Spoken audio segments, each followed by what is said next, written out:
Good morning সবাইকে। আপনারা কেমন আছেন? আশা করি সবাই ভালো আছেন। আমার নতুন একটি ব্লগে আপনাদের সবাইকে স্বাগত। সেদিনকে ভেবেছিলাম কি করা যায়, তারপরে বাজার থেকে একটা মাটির থালা কিনে নিয়ে এলাম। সেখানে আমি একটা ছোট্ট গোপালের নন্দতুলারের একটা প্রতিকৃতি এঁকেছিলাম।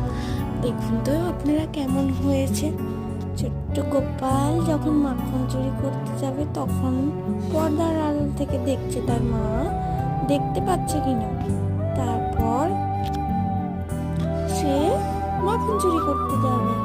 মাখন চুরির সময় কি যে তাকে মিষ্টি লাগতো। সবাইকে আড়াল করে মাখন চুরি করে করে খেত।